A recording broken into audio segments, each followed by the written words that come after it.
Welcome to another edition of Routed Up with my co-host Whittle, and we got a special guest here today. Sosa Picks is also here with us. So Whittle, how you doing today, man? I'm all right, man. I've been better, but I'm here, man. I'm here. Let's do it. Okay.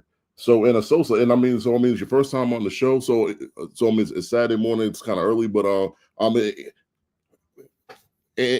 and how you doing today? I'm great, man. Okay. I was telling y'all a little bit earlier. I'm sad, but you'll never see it. Yeah, I mean, me and you we're in similar situations where our teams have not played that well this year, but you just gotta keep going. Like on the agenda today, we're gonna quickly touch on Thursday night football. We're also gonna touch on if your team is a wild card team and you're sitting in about the 6 or 7 slot, is it worth it to try to get into the playoffs, or and if you just try to lose out in a play for the draft pick? Thirdly, we're gonna talk about all the seeding in both conferences. And we got our game of the week, we've got our upset of the week, and we have our blowout of the week. And then lastly, we'll be touching on the MVP race as it currently stands right now. We're gonna recap Thursday night football. The Thursday night football seems like a while ago, but it was just a couple days ago. When Whittle, and you wanna touch on that real quick? Yeah, it was honestly, it was like a typical Chargers game where it looked like they were headed to definitely lose that game. And in the first half, I didn't think Justin Herbert was all that great. He was good, he was fine, but wasn't really assertive in the first half of that game. And I just thought to myself, I said, the way that the Broncos look defensively and how they're able to kind of still move the football, get in the scoring range and different things like that. I just felt like Peyton was the better coach. I felt like he would get them into a position where they would, ultimately travail over the Chargers. But man, that second half, I don't know what got into Herbert, but he couldn't miss, man. Like the dude was on point. Quentin Jefferson caught a ball, like actually caught it. Like he didn't get impaled in his chest with it and had to cut. No, he actually caught it with his hands. Turned up field, made a couple of nice plays defensively. Um, yeah, the Chargers they did exactly what they needed to do, and this is what you want from your star quarterback. You want your star quarterback to play his best football in winning time, and that's a game that they needed. The Colts are on the outside looking in. The Dolphins still have a chance. The Bengals are pushing to try to make the playoffs. If you're the Chargers, you can't afford to lose games right now, especially when you know that the Broncos still have to play the Chiefs. So you never know how that game goes. If you're the Chargers, you want, in my opinion, and I'm not just saying this because I'm a Bills fan. If you're the Chargers, you want to avoid the 7th seed.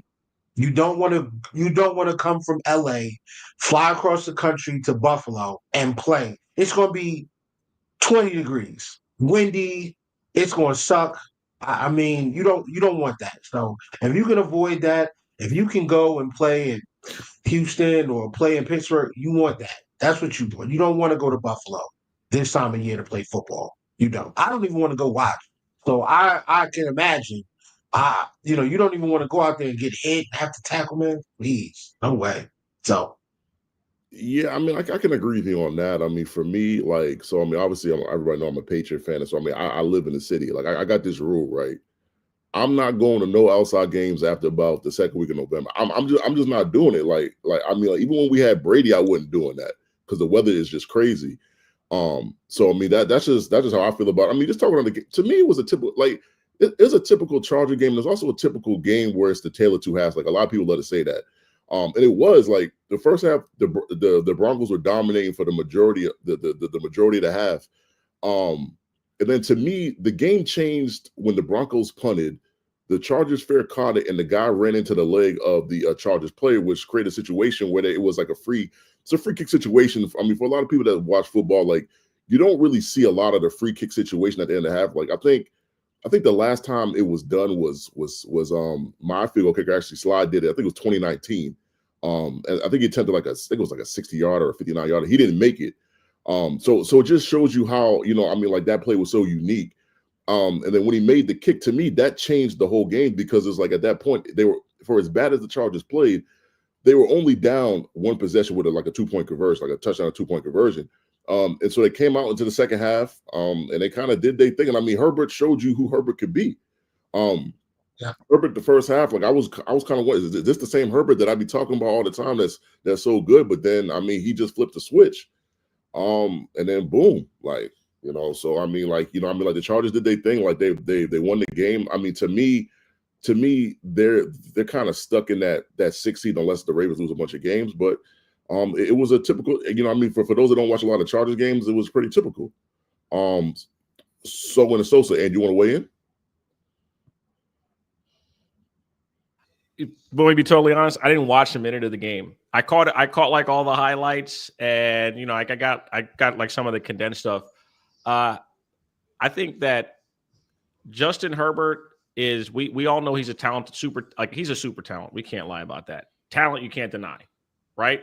Now, decision making, the mental part, at times maybe you can question that, and then at times passing his career, you could question the help around him. I think you can still kind of question the help around him as far as the players, but he does show the qualities of being a floor raiser. Like, he is a legit floor raising player, and that's very rare in today's game as far as quarterbacks, simply because there's so much dependency on system.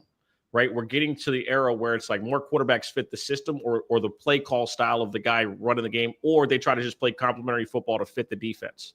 I think with I always say San Diego. I will never call them LA. It's the same thing with the Raiders. I always mess it up. For just, like you said, a typical Jim Harbaugh game, making halftime adjustments. And then in the second half, I think when you say flip the switch, I think it's putting Herbert in situations where plays that only he's able to make in the confines of their offense, and I think that's part of it. It's that they do a very good job of game planning for the second half, as far as the adjustments offensively that you're going to get from Herbert, because that he has the game breaking ability to simply make 2 or 3 plays that most quarterbacks can't.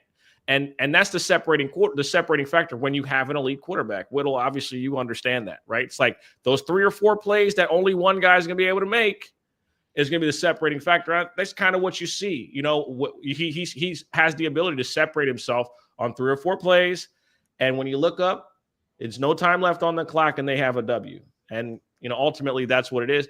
I like Bo Nix, but I don't think I like him the way the general public does. I think he's an average quarterback. I think that Sean Payton is the mastermind behind things, obviously.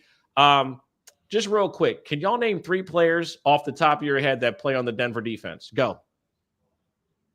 Nick Bonito, obviously PS2, Riley Moss, Drew Sanders. Damn, that's good. I couldn't go past the first 2.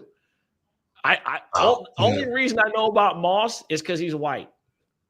That's the only reason I know about him. I swear to God, I didn't even know about him. It's the only reason I know about him. But when you look at that team, I'm not gonna lie, it's like a lot of misfit parts, one super elite player, and just week to week extreme game planning. I think one thing, my biggest thing with Denver, they play Russian roulette the entire game. They bring 5. They blitz. They put their corners in a lot of situations where it's like you're gonna have to swim or sink. They put a lot of pressure on their back end, and at times it works out. At times it gets smoked. You just don't know what you're gonna get week to week sometimes with them, right? At the end of the day, I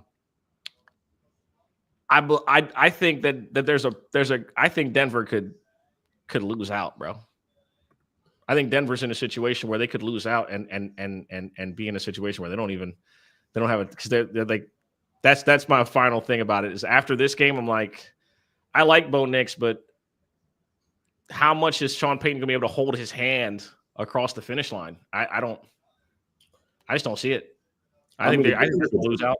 So I'll say this: the problem with Denver. So the problem. Yeah. Go ahead, man. Yeah, like Bo Nix. The only good thing is they get the Bengals next week. So the Bengals defense is not exactly a juggernaut in the league. So I mean, I agree with Sosa though. It's they could lose out though because they got the Bengals and the Chiefs, and I don't know the Chiefs situation because if the Chiefs lose one of these next two games, they gotta win that game. So Yeah, I think the biggest issue that the Broncos are running into right now is their inability to run the football consistently on offense. I think when you can run the football, you limit the other team's possessions, and defensively, I feel like they do enough. Now bringing five and bringing six consistently, it works against a lot of teams. It's not going to work against Burrow. They're going to put the Bengals are going to put up 30 plus on that team, and I just don't know if Denver can score enough in order to hang with them. This was a game that they really needed to win. They needed to win this game because the Chargers have. I think the Chargers have the Patriots at some point during over the last two games. So I mean that's definitely a winnable game for them. Um, listen, this is working out the way I hope.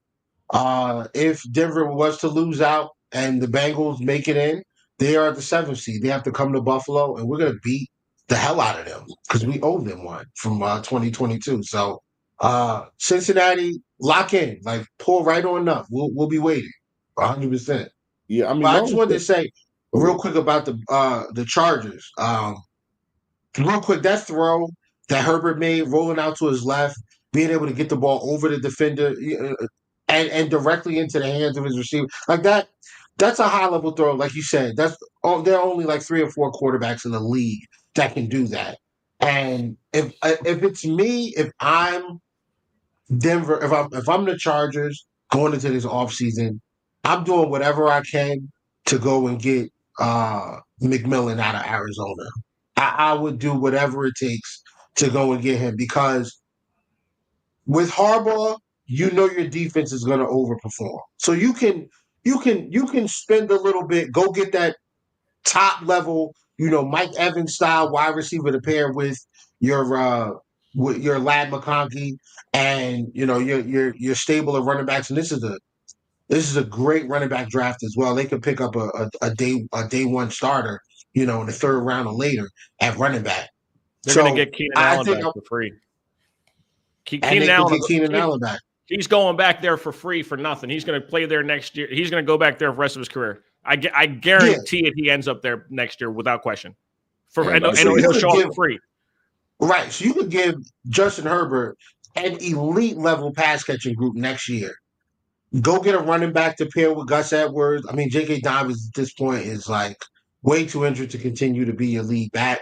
And then, you can go and get a couple of guys on day three to plug into the defense in different areas. Maybe they're just depth guys, or maybe they're guys you got to coach up, but you have some key pieces. You still got Khalil Mack on that line. You still have Deion Henley at linebacker, and you still have your corners. You still have a couple of guys. You just need to pick, plug, and play these guys, and your defense is going to overperform with Harbaugh. But you got to get Herbert some more weapons. I think this is the time that they can really make a push in that AFC West.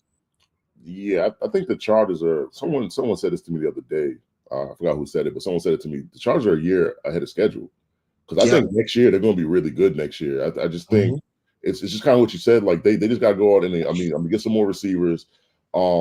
They got to go out and get a more reliable running back. I mean, like I'm like J.K. Dobbins even in college, but man, J.K. just gets hurt, man. It is what it is. And I think if they do that, if they get a couple pieces on defense in the later rounds, which I trust Harbaugh to do in the draft or even in free agency, I think they could be really good next year. I think they're good enough. I think they're good enough to win it now. I'm not going to lie to you because here's the thing that people fail to realize. At the end of the day, the NFL is a year-to-year business. It is not. There is no future in football. I hate when people say the future. It's a one-shot deal every year. Every single season, it's a one-shot deal.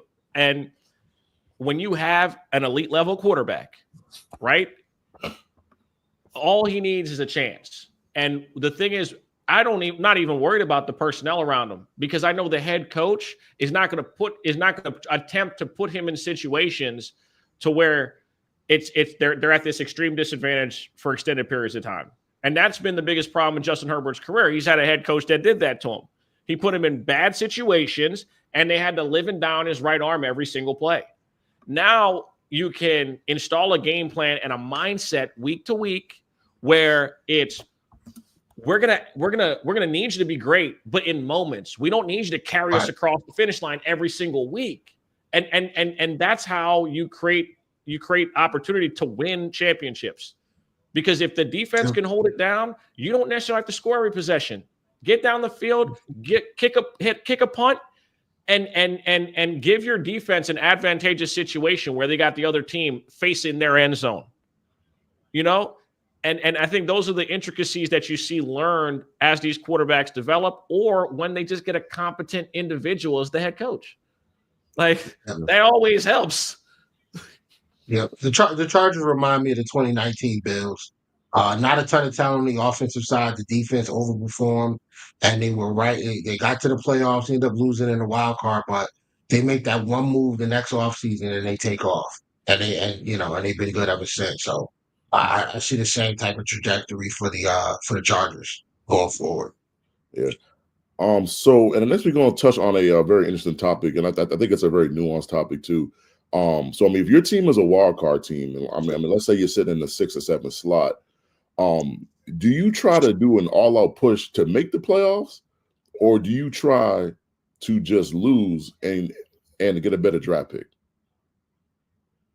I think it depends on where you are as a franchise. Like, if you're a young team, you want that experience. You want it early as possible. So you take that draft pick. I mean, you don't take the draft pick. You take that playoff experience, because if I'm the head coach, I expect to be there going forward. So what I'm going to do is I'm going to put my team in a position where they're going up against a team that's better than we are on paper and has more playoff experience. I want to see how they perform in these tough situations. Like, it's 3rd and 10 and we're down 7 and it's third quarter. Like, how do these guys function? Like, who's gonna jump off? I mean, who's gonna false start? Who's gonna be giddy and at the who's gonna do something stupid to hurt us, or who's gonna make a play? Because that's who I'm building around. I'm building around the guys that are gonna have ice water in their veins, the ones that are gonna make plays when we need it the most, the ones that are gonna meet the moment, and the ones that can't meet the moment,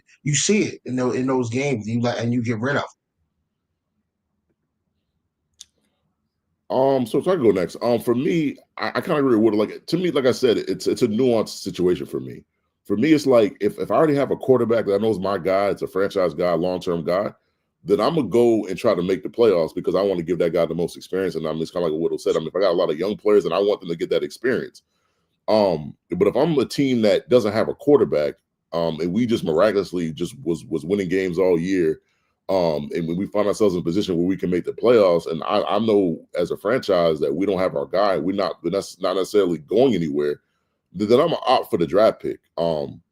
I mean, but the fan in me is always going to say I want to win and try to get to the playoffs. That's just the fan in me. But yeah, I mean, so if I don't have a quarterback, then I'm definitely going to try for the draft pick. That's just the way I view it. You play to win the game. I'm never ever for no draft pick. You get in the dance, you have a chance of taking home the homecoming queen, brother. That's my mindset. I don't care. Win. You get in the playoffs, give yourself a shot. I'm not for the draft, especially given what I just said. It's a one-shot deal. You get in the dance, you got a chance, right? You tell me right now, obviously, I know, Whittle, you have the number 1 seed, so you would see Cincinnati, right? Cincinnati's got a franchise quarterback. They got the league leader in sacks. They got a generational talent at receiver. Fuck a draft pick. We get it. I mean, right? Like, I mean, that's how you look at it, right? And I know situationally you're going to say, so I just literally named the adverse to what you just said, right? Because if it's a young team, you might not have all your pieces. You want the experience. Well, if you have a franchise quarterback and a star and stars around them, if you sneak in, because remember, everything's situational or reactionary. Because injuries might be the reason why a team struggles at the beginning of the year. They finally get it going. They play their best football at the end of the year and they sneak in. right? Or it could be a situation where a team was 7-0 to start the year and they limp into the playoffs and they still make it, but then it's like, damn, man, they got 11 guys on IR, right? So it's again situational again, and then backing in, whether it's backing into the playoffs or are you playing your best football at that time, right? Because it could be either or. But yeah, I'm always in the mind frame of try to win a Super Bowl. If you get in the dance, you got a chance. It's like that's my thought process on it. Yeah, I mean, I could definitely get that. So I mean, talking about this, I mean, also like we're gonna touch upon the playoff rankings. Since we're about 3 weeks out, like this is week 15. We are 3 weeks out from the playoffs, so this is the time where you start looking at scenarios and all these type of things. So I can read this out pretty quickly. So I mean, in the AFC, Tennessee is the 1 seed. They got a 2-game lead on the Bills. The Bills are the 2 seed. The Steelers are 1 game behind the Bills with the 3 seed. The Texans are the 4 seed. The Ravens are the 5. The Chargers are the 6 seed. And the Broncos are the 7. And then the teams that are still in the hunt are the Indianapolis Colts, the Miami Dolphins, and the Cincinnati Bengals. So fellas, like, what do we think is going to happen in terms? Because obviously, like the top, Kansas City, the Bills, Steelers, and the Texans have I mean, like clinched playoff berths. So I mean, they're pretty much locked in to the playoffs. But the Ravens, the Chargers, and the Broncos still have to earn a playoff spot. So I mean, do we think that the 5, 6, and the 7 are going to be those mixture of teams, or do we think one of the teams that are 8, 9, and 10 are going to jump up into one of those spots? I mean, listen, I think the way it is now is probably the way it's going to end up. Like, it's hard for me to think that the Broncos can't get one at some point. I mean, and if they don't, then since Cincinnati gets in, like I said before, man, works out for the Bills because this is the revenge tour. So if we can get Cincinnati week 1, I mean, in the first week of the playoffs, yeah, that'll work out just fine. And if we were to get the 1 seed, if the Chiefs were to falter, then 2 of our biggest ops are playing each other in the first week, wild card weekend. It'll be Kansas City and the Bengals, which is I can hate watch that game, and I don't care who wins. Yeah, I mean, for me, like if we were to get Kansas City, the Chiefs and the Bengals wild card weekend, that'd be kind of crazy. I'm not gonna lie. To me, the team with the best chance to jump up and take, because I don't think the Ravens or the Chargers are losing out. So I think they're going to secure bursts pretty soon. I think it's the Broncos to me. I think they're kind of teetering because they also got to play the Bengals next week. So I think they're teetering, but I don't think the Bengals have that much chance to make it because the Bengals not only need the Broncos to lose the remainder of their games, but they also need the Colts and the Dolphins to lose 2 out of their last 3 games as well. And so I just don't know if that's going to happen. I think the Colts have the best chance to jump up because their last 3 games are against teams that are in, like, if you're looking at the draft, every team they're playing is literally in the top 10 in terms of draft position right now. And so, like, those teams are not trying to win. So I think if any team jumps up, it's the Colts. But I do think the Broncos, like, I think the Broncos will win one of the next 2 games. So I don't think that they're going to fall off. Yeah, agreed. It's as cut and dry as I think it's the playoff scenario right now is as cut and dry as it's going to get. Somebody's going to have to either completely screw it off and another team's going to have to play damn near perfect. If I'm betting, I don't think anything changes. I think it's almost the exact same in both conferences. But in regards to just Denver, like I said, I think Denver could lose both games, but I don't trust any of the teams in 8, 9, and 10 to win all 3 of their last 3 games. I don't think it's any foregone conclusion that they're just going to run the table and win all 3 games because they all have glaring weaknesses in one area of the football team. So ultimately, when they match up with someone, they have a good chance of still losing one of those games. True. And then we'll also, like you kind of touched on, we'll go to the NFC side. Like the NFC side right now is looking like Detroit in the 1 seed, the Eagles in the 2 seed. Both those teams have the same record, but the Lions have the better conference record. You got the Bucks, the Bucks and the Rams in the 3 and the 4 slot with the same record. You have the Vikings in the 5 slot. Green Bay's in the 6 and the Commanders are in the 7, and then the teams that are still in the hunt are technically are Seattle, the Falcons, the Cardinals, the Niners, the Cowboys, and the Saints. The Cowboys and the Saints, I think they're out of it, but technically they still have a chance. And I'll just say for me, like I think it's pretty much set. Like I don't think the Commanders, like I think they'll lose to the Eagles this week, but I think they'll beat the Falcons next week. And so like and I don't know who they had their last game, but I think the Commanders will like lock up that last spot. And I mean, obviously, like I don't see Green Bay losing out. I mean, I think Green Bay is starting to play a lot better than they were. I mean, like earlier in the season. So I don't think they're going to fall off. So I mean, that's just the way that I see it. Yeah, I don't. I mean, I don't care what the NFC does. I don't care about the NFC until February, bro. Like, whatever happens over there is what it is. I just want to make sure that like for me, Buffalo's got to get there, bro. But I do think I know a lot of the money and a lot of the media pushes on Philadelphia right now, and I don't know about Philly being the team that comes out of the NFC. To be honest, like I know that they're the favorite. Um, I would not write off Detroit just yet. I know they got a ton of injuries, but they can score with anybody and they play hard. Um, I wouldn't write off Green Bay. I wouldn't write the Rams off either. Like those teams, like they have things that Green Bay and the Rams do things that you need in order to get to a Super Bowl.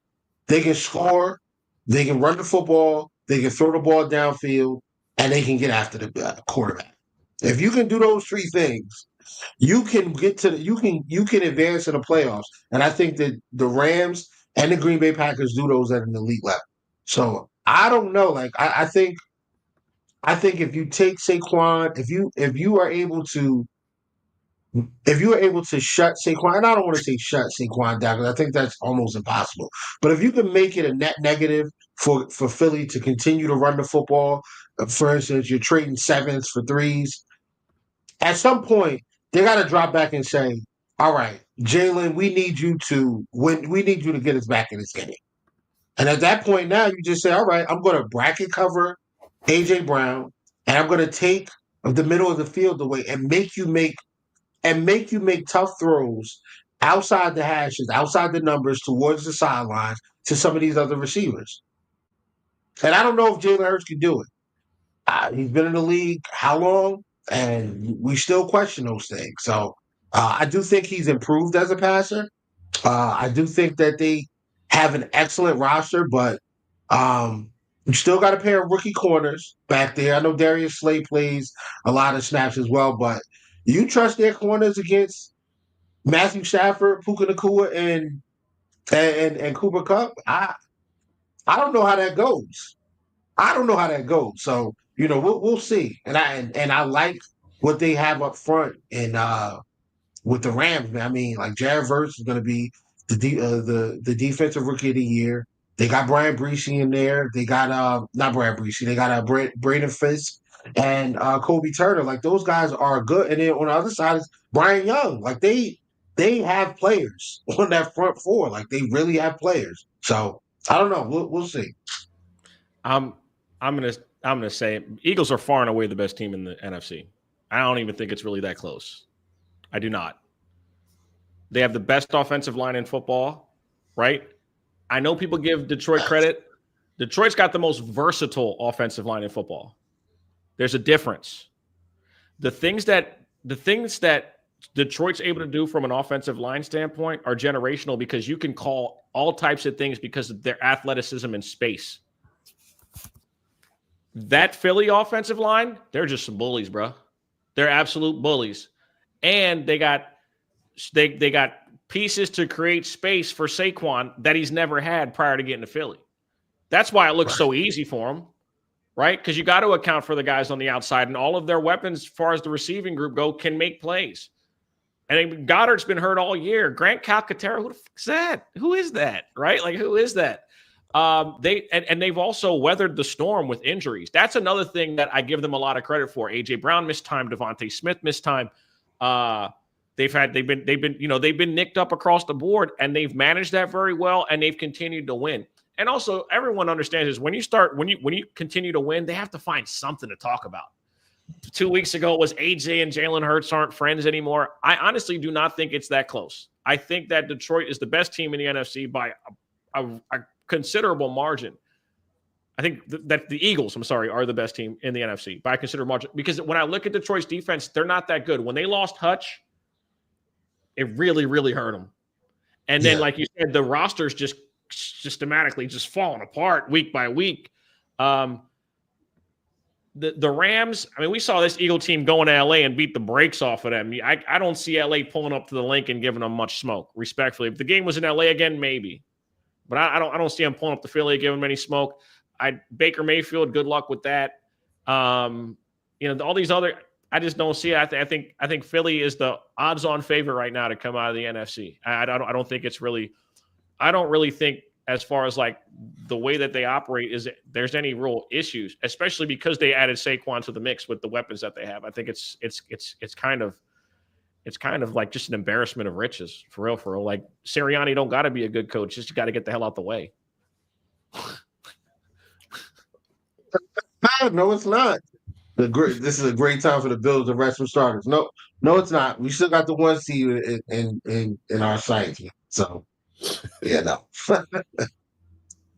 That must be a Patriots fan. Survivor. Patriot fans, we don't want to win no more games. We sitting in the 3 slot right now. We have no reason to want to win any more games. So he's got to be another fan of another team. But next we're gonna go to a game of the week. There are actually a lot of good games this week. We're all gonna pick out a game of the week that we're looking forward to. And we will start with Whittle. Oh man, putting me up, man, like this. Let me see. I'm actually ready. I don't even need to look. I actually don't even need to look. Like, it's clearly the Steelers and the Ravens. There's a few games that are huge, but I think the Steelers and the Ravens mean so much. The Ravens have if the Ravens lose this game, they may slide from the 5 to the 6 slot, and then end up having to play the Steelers again. And Lamar has not been good against the Steelers. That to me is the game of the week. Like, I know that there are other ones that I'm sure you guys are going to jump on and talk about, but that Steelers Ravens game, man, it's so difficult to beat a team 3 times in 1 year. It's so difficult. Like, if the Steelers have a lot to play for, they can lock up the AFC North with a win, and also they can make sure that their divisional opponent ends up sliding in the standings a bit. So that's definitely the game that I'm looking at. I'm a Steelers fan this weekend, so I think you're gonna be a Steelers fan on Christmas too. Absolutely. Here we go. Yeah, bro, the NFL they're diabolical, making 2 teams play on a Wednesday after playing today. That's that's insane to me. That is absolutely like, you talk about, we only care about our money. Lord God, that's scary, bro. That really is. I don't even like that at all. But today, that game today is what I care about. Obviously, I got Nico Collins. I got some bets out on Nico. I think it's the biggest moment for CJ Stroud thus far in his NFL career. Plays in the shit division. He's going to win the division. He looks like he's in a situation where he's going to be pretty formidable in that division for the near future. The rest of the division seems to be in disarray. No legit starting quarterback, and there are people who are questioning Trevor Lawrence, right? So Trevor Lawrence just got a bunch of money. There's no definitive proof that Anthony Richardson is good. Will Levis stinks. He got benched for Mason Rudolph 3 times. He sucks, right? So you got a quarterback that's in a situation where should dominate the his division, and he should be formidable in the division for years to come, right? You gotta win one of these games. You got to create some sort of lane for yourself where it's like, listen, I play against good quarterbacks and I match up against good quarterbacks and I beat good quarterbacks. And you know about it. You know about it all too well with Josh Allen. He's beaten Mahomes plenty of times. He just hasn't beaten him in the playoffs, right? And that's how this stuff works. This is how you actually you could have a bad season, right? The funny thing is between C.J. Stroud this year and Caleb Williams this year, right? I'll give you a perfect example. Caleb Williams' numbers are almost identical. His statistics are almost identical. He's got 17 touchdowns, 5 interceptions, right? You ever see the meme, the difference between flirting and harassment? Right? Because when CJ did it, they were on his nuts talking about rookie of the year, right? Caleb's going to probably end up with 4,000 yards, and he's going to have around the same number of touchdowns, only throwing 5 picks. He fucking stinks, man. He's a bust, right? CJ Stroud, turn it over a couple of times. Don't care. No one cares that Diggs missed games and Collins missed games and Mixon missed games. No one cares, and that the offensive line stinks. It's just he threw some picks, man. He's not good. He's a bust. Or not a bust. He's overrated. Y'all were talking about him like he was top 5 because that matters. But, ultimately, I think that's the reason why I'm looking forward to this one, because I think it's a game where it's like C.J. Stroud, you're going up against a premier quarterback on the other side. Obviously, neither play defense. Mahomes is banged up, however much I believe that, because he pulls up and becomes the Undertaker every time. So, that's the game I want to see. It's the biggest one to me of the week. So, shout out to Netflix. So for me, for this reason, so I picked out 3 games. The games that y'all touched on, those are 2 out of the 3 of the ones that I had picked out. Because I figured that there's a bunch of good games going on this week. So I'm gonna pick the 3rd game that I had.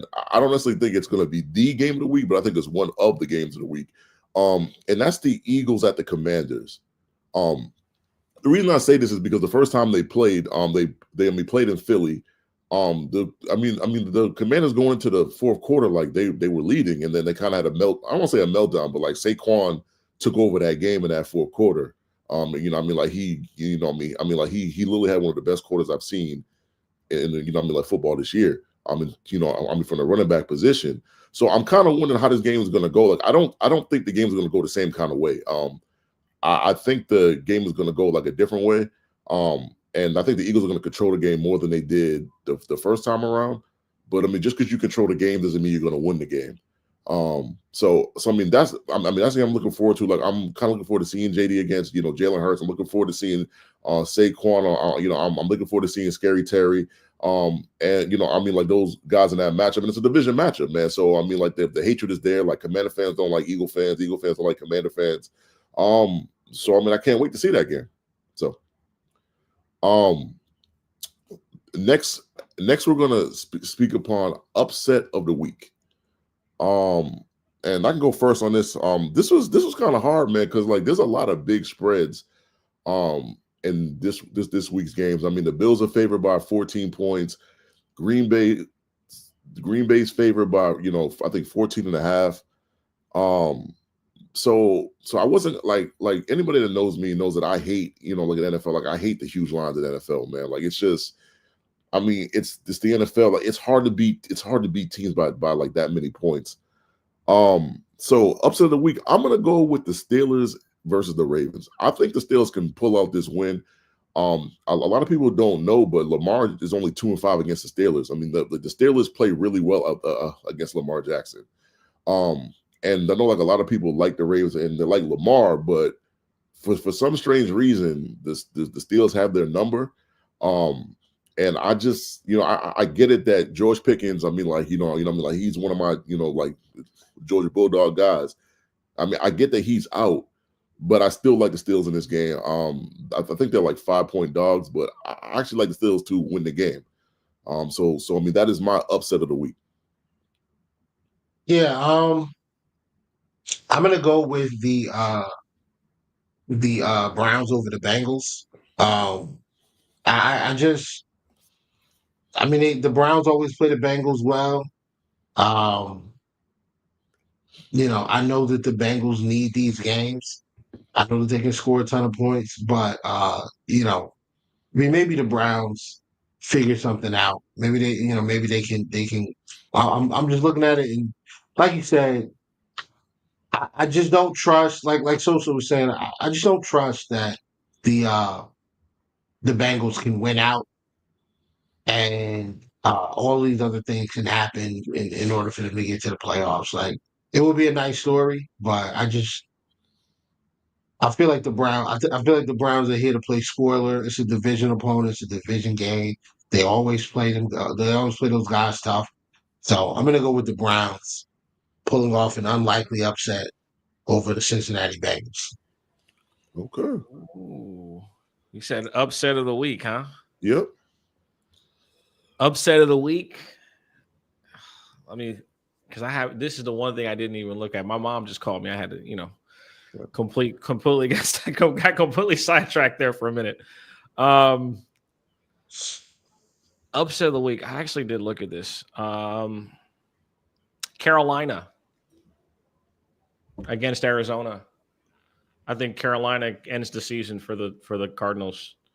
You got the Cardinals traveling west to east, 1 o'clock game, going up against a team in Carolina that has nothing to lose. They don't really care about if they get a top 3 draft pick or not. They know they're going to be in the top 10. They know they're going to spend a shit ton of money in free agency. They got nothing to lose. Bryce Young going to go out there and give it everything he got. Nothing about this. Like, we literally saw Seattle run base defense an entire game against Kyler Murray, and he did nothing. If that doesn't tell you everything you need to know about this kid, and I was cheering for Kyler, special athlete, go play baseball, bro. I swear to God, when this extension is up, just go play baseball. His physical limitations and inability to play from structure, from the pocket, he will never be good. And I hate to be that guy, but the truth hurts, brother. It is. If anybody that can make Marvin Harrison Jr. look average, I don't want him as my quarterback. I'm good. I'm dead ass. Because I've seen he's Marv from right up the block, bro. I done seen this little motherfucker play. He hasn't looked this bad since he was 10. I swear to God. Because that's the only time he never had a quarterback. I swear to you, bro. I'm Marv's daddy. He clutching the pistol a little harder nowadays, bro. I swear to God, he watching Kyler every week like my son is in trouble. You get Kyler Murray as far away from Marvin Harrison as you possibly can. He sucks. He is going to waste Marvin's whatever time Kyler Murray's the quarterback in Arizona. He will be wasting Marvin Harrison's career because you can defend him so easy with Kyler as a quarterback. The facts are the facts. I hate to say it. I was cheering for Kyler. It ain't never going to materialize for him in Arizona, respectfully.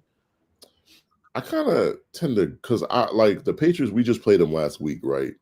And we lost by 2 possessions, and Kyler didn't really play that good in that game. He sucks. Like, he didn't play that good. And Marvin, if Marvin wasn't being covered by Gonzalez, Marvin in that game, he would have had about 2-3 touchdowns. But that's just what the matchup was. And to me, Kyler was not the reason they won that game. The reason they won that game was because of their defense and their running game and the Patriots' inability to stop the run. So, I tend to agree with you on that one. I see Kyler Murray, and we're like, man, when he gets in the open field, special dynamic athlete, misses way too many layups. Throws to receivers that are wide open, plays where you don't need to leave the pocket, and he's taking off. I'm good off of him. Yeah. Well, next we're going to go to the topic of blowout of the week. And I'll go first, man. And I'm gonna just put all my cards on the table, man. I'm gonna use, because it seems like every time I pick my team with one of these segments, an upset of the week, a blowout of the week, the opposite things happen. So I'm not even gonna choose my team in this scenario. I'm gonna go with the Saints versus the Green Bay Packers. The game is in Green Bay. It's a cold weather place. The Saints got to travel up there, and I believe that that Spencer Rattler is getting a start in this game. I just don't see it. I don't see the game being close. It's a Monday night game. And I just think with the weather conditions, I mean, I don't know if it's snowing or not, but I know it's going to be cold. I mean, that's one thing I do know about Green Bay. It's going to be cold as hell in freaking December. And I mean, like, I think the Saints have a history of not really playing well in, cold weather. It's not as bad as the Dolphins, but it's not great either. And I just think the way Green Bay's playing right now, I mean, I just don't see the game being close. That's just my opinion. Yeah.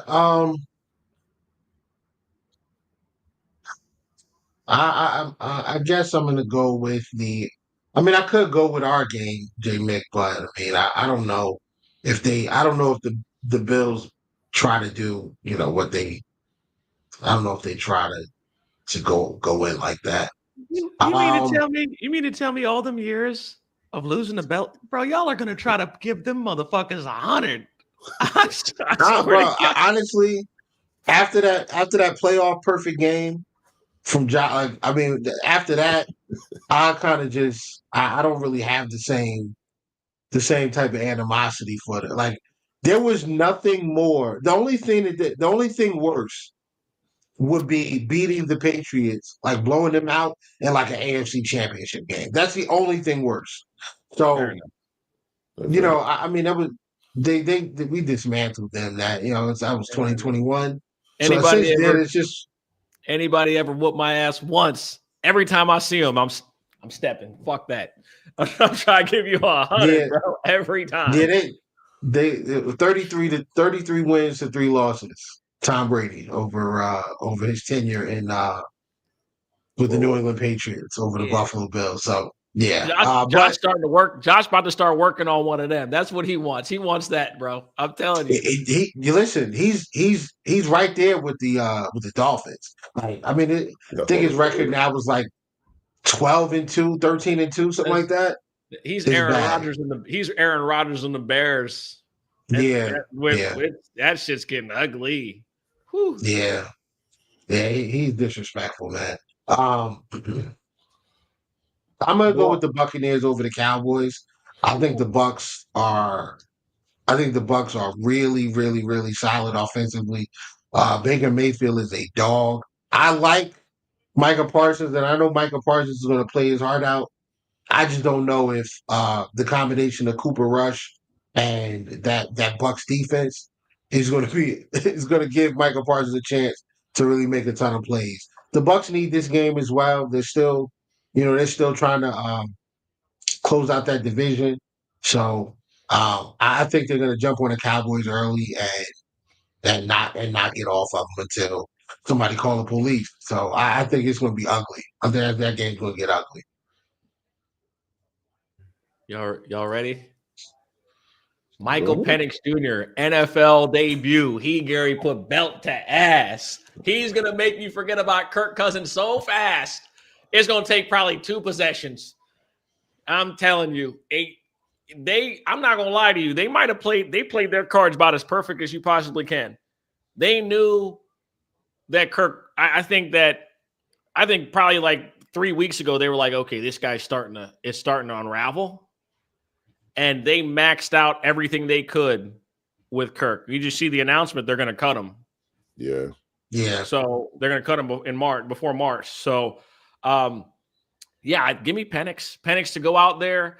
And I think what's great is that there's not a ton of tape on Penix. There's no tape on him in the league. You don't know what that play caller is running. I will say this.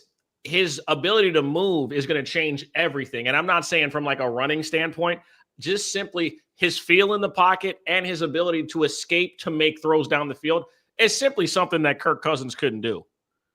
It's just something he couldn't do. And he's black. So, I'm cheering for him. He's up 10 times harder. I'm not even going to lie. I want him to be successful. I think he was the most pro-ready quarterback entering the draft as far as playing from the pocket and playing in structure. We saw that in college. And I don't see that changing. They put him in a situation where he's gotten to sit behind a vet for, almost an entire season. You're right at the doorstep of the playoffs. If he plays well and they make the playoffs, you get an opportunity to see what he can do in a one-game scenario, and you move forward. Shout out to the Atlanta Falcons. Because remember, it doesn't matter if you draft a superstar or sign a superstar quarterback. right? All that matters is hitting on the quarterback position. Because I give you just a quick example. We drafted Trey Lance 3rd overall. He didn't work out. 9 times out of 10, when that doesn't work out, everybody gets fired. People aren't going to get fired in Atlanta as long as Michael Penix wins 2 games. Pretty simple scenario, right? Raheem Morris's whole first year comes down to 3 games with the rookie quarterback that he picked. Couldn't ask for more. It's a great scenario for Morris, right? This is the guy I drafted. We're 500 right now. He wins 2 of these 3 games, gives us a chance to make the playoffs. If they win the division, we don't have no like a genius. Conversation's over. So, just my thoughts on it. That's true. Oh, so I mean, Kirk's agent. He's gonna be able to retire after Kirk is done playing football. Kirk has finessed so many teams. Kirk Cousins has finessed so many teams out of a bag, bro. Like, shout out to him. Crazy. Shout out to him, man. Crazy. God. The only team he didn't finesse was Washington. They knew from the jump what it was. They made him play on the franchise tag twice. That should have been like, all right, maybe he's not as good as you think, bro. You know? Yeah, that's true too. Last topic of the day, most valuable player MVP. To me, it's pretty easy to me. I did put together a list of like 4 guys. So I got Josh Allen at 1. I got Saquon at 2. I got Lamar at 3, and then I kind of threw in Jared Goff at 4. Normally when we do these lists, I have 5 guys, but they're really, to me, I could have threw in Darnold, or I could have threw in some random name, but I just wasn't gonna do that today. To me, Josh Allen kind of has it set up. This award has moved from a more stats-driven award to like narratives and moments.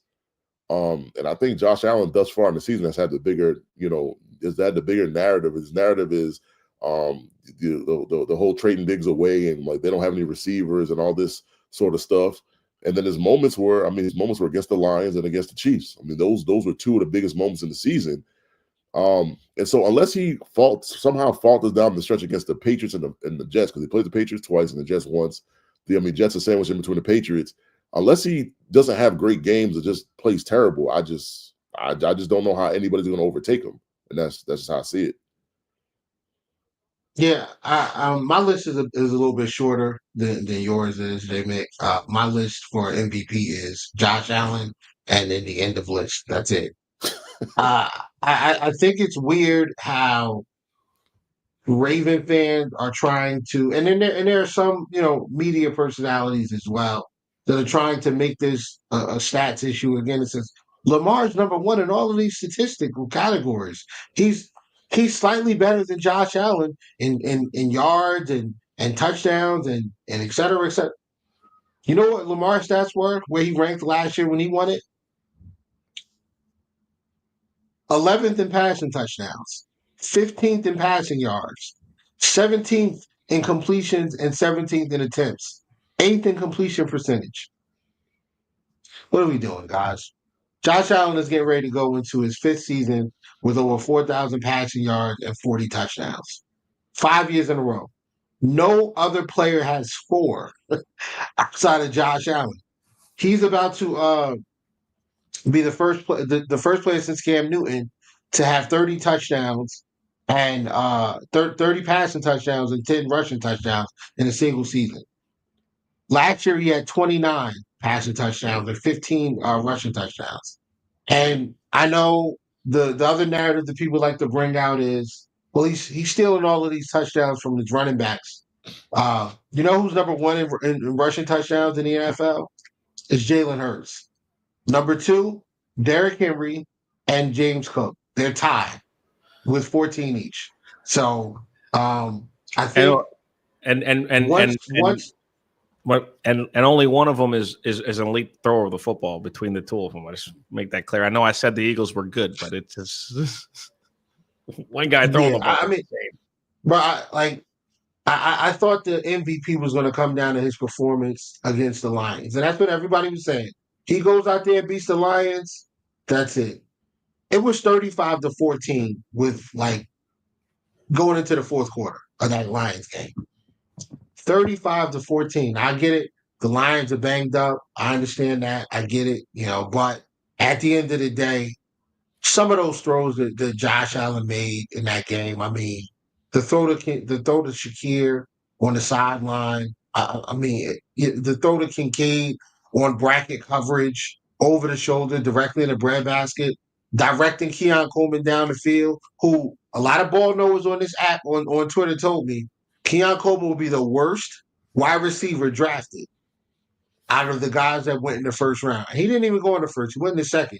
But so far, he's been better than Xavier Legette. I think him and Worthy are kind of similar. Lat McConkey's having a better year, but Keon Coleman, I mean, the kid is a stud. That play he made over top of Tariq Woolen in that Seattle game.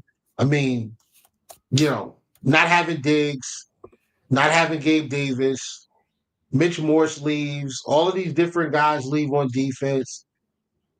National media saying the Bills are going to finish, third, second at best. They're going to struggle to win 10 games. And here the Bills are, second seed in the AFC. They're on their way to winning, 13 or 14 games. I mean, Josh Allen's numbers better than they were last year. I don't know, man. I think the MVP race has been wrapped up.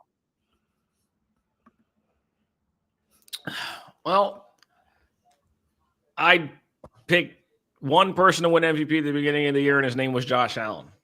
I told everybody that what you're going to see from Josh Allen this year is exactly what you saw from Patrick Mahomes when they got rid of Tyreek Hill. All that crying about losing a receiver, that's for fans who don't know shit about football. Ultimately, when it comes to Josh Allen, is that Josh Allen has bought into what Joe Brady has made him do, which is understand that you can be Superman, but we only need you to be Superman 3 or 4 times in the game. We don't need you to do it all game. Don't forget that you're Superman, but Clark Kent still had an office job, right? He still had to show up to the office, just do some regular shit, even though he was Superman, right? And I think that that's what it is. It's like understanding that being great in moments thing, as opposed to having to force yourself to attempt to be great. It's like trying to go viral. None of the videos you want to go viral ever go viral. It's always some random bullshit that you can't try to do something. It's got to be organic, right? Like the scramble plays that you get from Josh Allen. Josh going to win MVP. It won't be particularly an argument. I love Lamar Jackson. He's my favorite player in football. I love him. I think he's a generational talent, a special quarterback, a special player. But another thing you got to keep in mind is voter fatigue. Right? One, the first thing we're going to say is winning is how you get the MVP. Winning. Your team's got to be good. That's usually the benchmark. Unless you have this insanely outlier offensive season that trumps your record. And listen, I think Lamar's having arguably the best season that you're going to see ever. I don't know if people know this, but by next week, he will be a top 100 NFL rusher of all time. I don't know if people understand how crazy that is. He's going to be in the top 100 in the history of football in 2 weeks in rushing, and he's a quarterback. That is insane to even fathom. There's only 4 dudes who have more rushing yards than Lamar Jackson since he entered the NFL, and all of them are running backs. I say that because he's top 5 in every passing category this year. So any qualms or questions that you had about him passing the ball, you might as well just shut the hell up about it because you look like a jackass trying to even argue it at this point because he's shown you he's that good. Ultimately, again, it's Josh's award to lose. He has been the best quarterback in the NFL this year. He has impacted and left an imprint on wins against teams that matter, which is the same reason why Lamar Jackson won the award last year. There was a conversation. Then he walked into San Francisco and he beat our ass. And then the conversation ended. Last week was that moment for Josh Allen. The race is over. Barring injury, like some Carson Wentz bullshit, knock on wood, there's no other way he loses the award, bro. It's over with. And I love Lamar, but it's done with. The Josh Allen is going to walk away with the MVP award. Yeah, and I mean, I agree with you on that because in the preseason, I definitely put down a wager that he would win MVP. I think the odds are like plus 900 or 1,000, and I mean, right now it's looking pretty good for your boy right now. I'm not gonna lie. But yeah, so I mean that wraps up another episode of Routed Up. You guys have anything that you guys want to plug? Just saw Coast to Coast Wednesday nights. Oh, my bad. Go ahead. No, I'll just say I appreciate y'all having me. I don't have too much stuff to plug. Again, I appreciate, just chopping it up, talking ball. It takes away from my depression because my team fucking stinks. But I thank y'all for having me, man. Hopefully we can do this again. I'm more than welcome to pull up here and there. But again, appreciate y'all having me. I look forward to checking out some more content in the near future. Yeah, and I got my pod Wednesday nights, Coast to Coast, 9 p.m. YouTube. You can catch it on Twitter as well. We live stream it at 9 o'clock. So, yeah, we talk Bills. We'll recap, the game against the Patriots this week, and then we'll talk about the game against the Jets, who I do hope the Bills put 50 on. Yeah, I hate the Jets, bro. Trust me, and we know. Trust me, that's not a secret. With it, we all know that. I mean, for me, check me out in about a little under an hour. Check down podcast with my boy Smitty, Pop and Certified. We'll give you some plays, college football, some NFL plays. Also check out Sosa's Playback, man. I don't be in there every day, but I do be in there a lot, and it's a good channel too. So I mean, check that out. We'll see you guys next week. For our next episode when we're gonna be talking about the second to last week of the regular season. So I mean, subscribe, like, and stay tuned.